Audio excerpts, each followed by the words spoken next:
երեք լրացավ երկրորդ տարին, ինչ բացվել է այս աղբյուր ուշակոթողը։ Ուզում եմ շնորհակալություն հայտնել Հայաքվե ազգային քաղաքացիական միավորմանը, որոնց մի մասը իմ ընկերներն են, որոնք այս 2 տարիների ընթացքում անընդհատ այցելում են այս ուշակոթողին, իրենց տուփն են տալի հարգանքի արժանապատվությանը։ Այս հրապարակը բրիժարուների հրապարակ չէ, այս հրապարակը արժանապատվության, արդարադատության, աճի անխուսափելիության հրապարակ է, որովհետև ցեղասպանությունը ոչ միայն հայ ժողովրդի նկատմամբ է իրականացվել, դա համամարտկային հանցագործություն է և ոճրագործություն։ Ես լինելով Արտաշես Գևորգյանի թոռը, որը 22 թվականին Թիֆլիսում վնասազերծեց հայ ժողովրդի գլխավոր դահիճներից մեկի, Թուրքիայի ռազմածովային ուժերի նախարար Ջեմալ Փաշային։ Մենք էրզրումցի ենք, մենք խոտոջուրցի ենք, և այսօր բնակվում ենք Հայաստանում, բայց մեր սիրտն ու հոգին այնտեղ են։ Երբ որ 15 թվականին խոտոջուրցիները տեղահանվեցին, սպանվեցին իրենց հայրենի բնորանում, էրզրումցիները իրենց պատերի վրա, տան պատերի վրա երկու բան էին, մեսիջ էին թողել մեզ, երևի դանակով, պատարակաղով պատերին գրել էին, ուր ես Աստված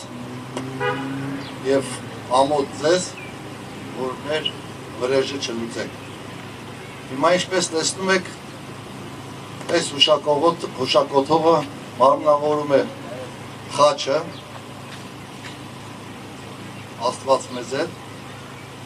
և արժանապատվությունը, ահա այս մարդկանց ազգանունները, որ գրված է, ինչ-որ չափով փորձեցին հայ ժողովրդի վրայից մաքրել զոհի պիտակը։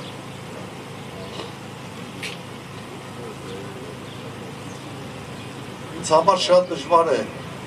խոսքեր ասել մեր ընտանիքի պատմությունից, որովհետև մենք գերեզման չունենք, Արտաշես Գևորգյանը գերեզման չունի։ Դժբախտաբար իրեն ձերբակալել են Հայաստանում, Երևանում, 8 ամիս տանջել են բանտերում, հիմնականում մենախուցում է եղել և 37 թվականի օգոստոսի 14-ի 15-ի գիշերը դժբախտաբար Երևանում մեզանից ոչ հեռու գնդակահարել են և նույնիսկ մենք չգիտենք ինչ պայմաններում են մեր պապիկին թաղել։ Եվ այսօր, երբ որ ես այստեղ գալիս եմ, ինչ-որտեղ նաև գալիս եմ իմ պապիկի գերեզմանը և այստեղ հնարավորություն ունեմ մեր ընտանիքը ծաղիկներ դնելու։ Ես ցանկանում եմ, որ այլևս նման ոճրագործություններ չլինեն և մեր պապերը նման քայլի չդիմեն։ Իրենք մարդ չեն սպանել, իրենք արդարադատություն են իրականացրել և թող բոլորը իմանան, որ ով հայ ժողովրդի ձեռքը բարձրացնի, արժանանելու է այս մարդկանց